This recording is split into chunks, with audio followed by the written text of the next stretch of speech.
Nous sommes Parashat Behar Bechokotai. Nous sommes dans le 5e Pérec de Pirkei Avot. Après le 6e Pérec, nous allons commencer Shavuot. On va redévelopper cette Mishnah qui stipule quelles sont les conditions d'être Talmidim de Avraham Avinu et les conditions pour Hashem Shalom être Talmidim de Bil'am Rasha. La Mishnah dit que tout celui qui a ces trois données, ces trois atouts, il est Talmid de Avraham Avinu. C'est quoi? C'est Aïn Tova, Ruach Nemucha, Venefesh Shefela.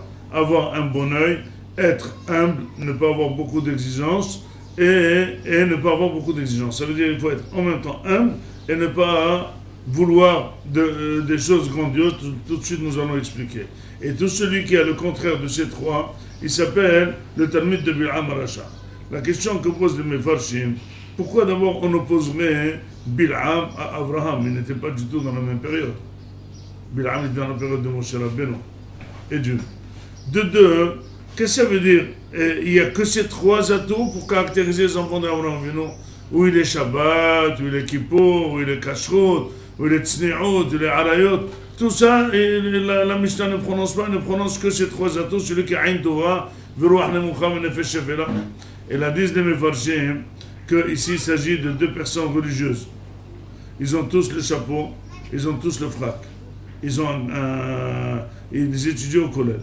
Il peut être, il s'appelle un enfant d'Avraham Avinu, et l'autre s'appelle un enfant de Bil'am Rasha.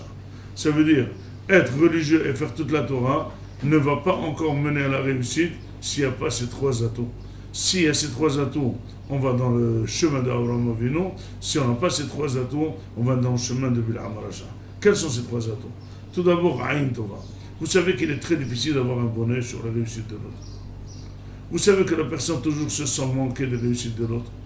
Vous savez que quand quelqu'un voit un enfant de l'autre réussir, il ne le voit pas, il voit tout de suite son fils. Est-ce qu'il est mieux ou n'est pas mieux? Vous remarquez quand vous rentrez dans la maison de quelqu'un, vous n'êtes pas en train de voir sa maison, vous êtes en train de comparer votre maison. Quand vous comparez le mari de quelqu'un, vous voyez, est-ce que c'est comme ça votre mari? Vous voyez de quoi vous discutez quand vous visitez la maison de l'autre, le mari de l'autre, quand vous visitez la voiture de l'autre. Vous êtes en train toujours de voir la comparaison. Est-ce que nous, on a la même chose? Notre voiture, elle est mieux ou la même chose, mieux, beaucoup ou moins bien.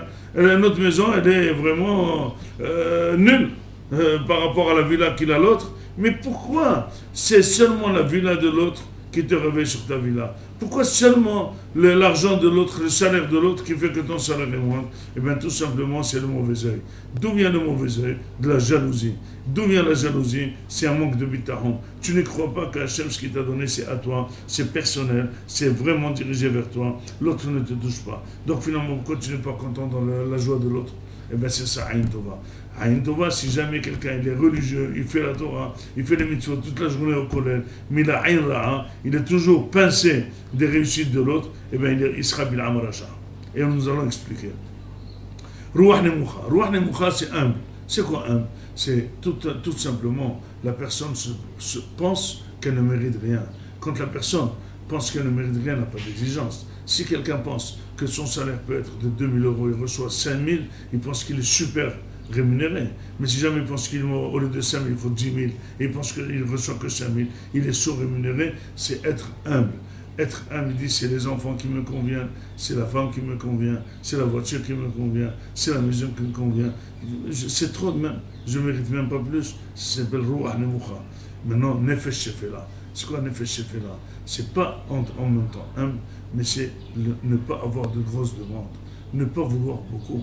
Parce que même si tu es humble, mais il y a des gens qui aiment les beaux costumes, les belles maisons, les belles vacances. Ils aiment, ils sont humbles, mais ils aiment profiter. Non, il dit non.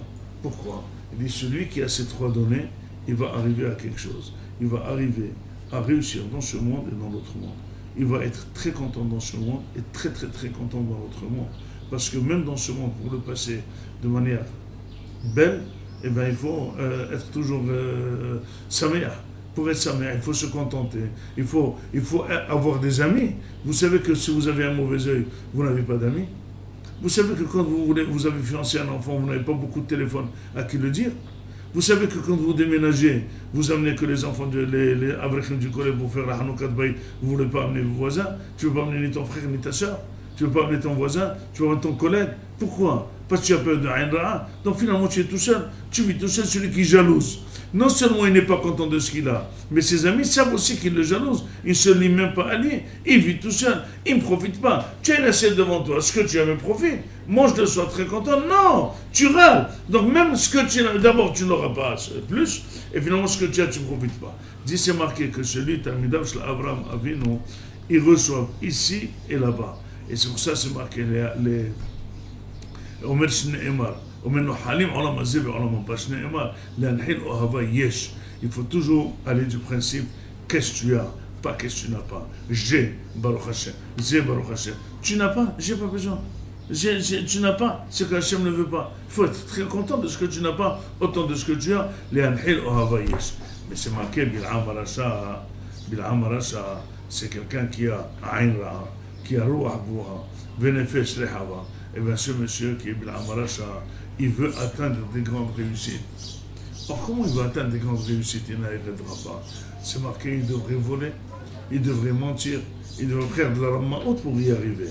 Et quel est le digne de ceux qui font des mensonges, et ceux qui volent, et ceux qui font des combines? Ils n'arrivent pas à 34 ans. Donc finalement, ils perdent Olam Hazé, ils perdent Olam Haba. Si tu ouvres ton appétit, si tu veux énormément d'argent, tu casseras ta santé, tu voleras, tu mentiras, et ben tu verras. Tu te feras attraper, comme on dit en français.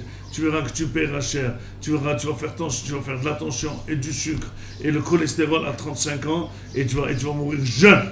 Pourquoi? Parce que tu veux avoir la tête de l'Amarasa. Mais je suis Shomer Shabbat. Mais je donne la tzedaka, je jeûne Kippour, je fais la kashrut, j'ai des shiurim, cela n'empêche. Tu n'as pas les atouts de Avraham Avinu. Les atouts de Avraham Avinu, ils amènent la personne à être heureuse dans ce monde, dans l'autre monde. Et le test est clair. Si jamais tu sens que tu profites dans ce monde, tu dis chaque jour merci beaucoup à Kadosh Baruch Hu, et bien sache que tu es dans le chemin d'Avraham Avinu.